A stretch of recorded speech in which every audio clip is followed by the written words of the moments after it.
is a little special because I'll be giving you a tour of my me-made wardrobe. All of this are clothes that I've sewn for myself over time. I started sewing way back 2020. I know that feels like a long time ago, but honestly, these are the only pieces I've made so far. I know my progress has been really slow because I didn't focus much on my sewing before. I would just sew from time to time. Although these are learning pieces, I really made sure that all of them are wearable. That's why I actually wear all of them a lot, especially during church services. And each pieces has a different story behind it, from choosing the fabric, figuring out the pattern, making adjustments, to learning new techniques along the way. This isn't a full wardrobe or anything super fancy, but it's a collection that really reflects my sewing journey. It is slow, it is imperfect, but it's made with love. And that's exactly why I am so excited to share all of them with you. Don't get me wrong, after 5 years of sewing, I've actually made quite a lot, like handmade accessories, gifts, and even some custom clothes for other people. So if you're into handmade clothing, specifically modest fashion, or if you're just curious about what I've made so far, feel free to hang out with me for a bit and let's start the tour. The first piece or pieces, because there's actually three of them that I'm gonna show you. They are actually one of the clothing pieces I've made when I was just starting out, and these are the gartered skirt. And I've made three versions of it. First is this three-layered skirt, two-layered skirt, and the last one is the gathered skirt. Each one has a slightly different design, but they were all part of my early learning process. What I like about this skirt is that it's really easy to pair with almost any tops you like. My only problem is that back then, I didn't know how to add a lining. I used chiffon with this too, which is a thin fabric, so every time I wear this, I need to wear a half sleeve underneath. It would have been better if I added a lining inside, but nonetheless, I'm okay with it. For this one, I used cotton linen. This type of fabric is beginner friendly, and I think anything cotton is, as long as you avoid stretchy fabrics for now. Alright, moving on to the next piece. This one is special because as far as I can remember, I decided to make this one so that I can wear it on my birthday. What I do remember clearly is my experience working with this fabric. I believe it's a rayon linen fabric, if I'm not mistaken, and I really had a hard time sewing with it. I learned the hard way that this type of fabric isn't the best for this design. It doesn't hold its shape well, which is why the strap started coming loose since the dress is a bit heavy. And at that time, I didn't know that pre-washing fabric was a thing. I went straight to drafting and sewing. After I washed it, the fabric got a bit deformed, but thankfully, it's not too noticeable because of the gathers.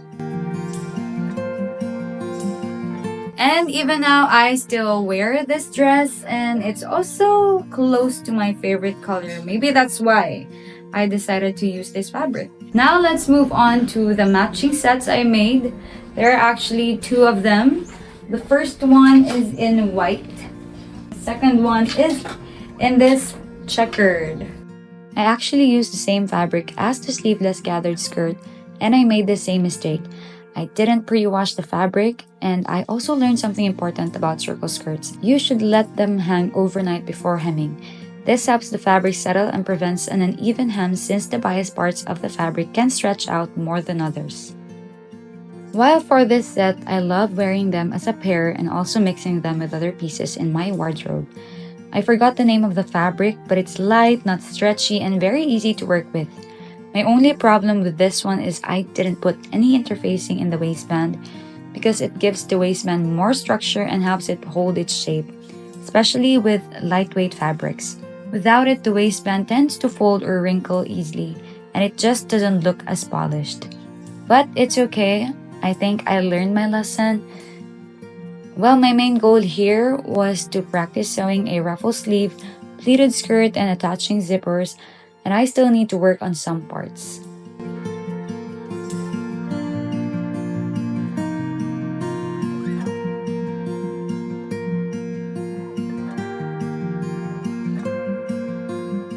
Alright, next up is another skirt that I had fun working on, which is what I'm wearing right now, and this is a denim skirt. I tried to duplicate my favorite one from Uniqlo, and this is how it turned out. I wouldn't call it a complete fail because I still wear it and love the length. Just don't look too closely at the waist part. You can even see the inside of the pocket here. I should have used the same fabric as the outer layer for a more finished look. And I messed up the waist measurement, which is why it doesn't sit properly.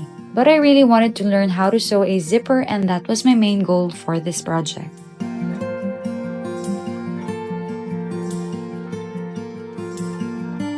And maybe my favorite one so far is this Gani inspired top that I'm wearing right now.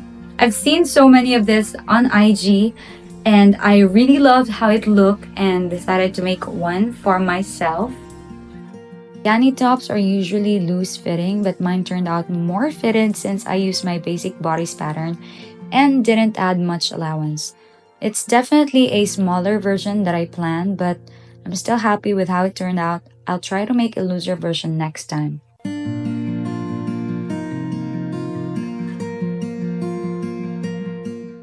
So this is everything I've sewn for myself so far.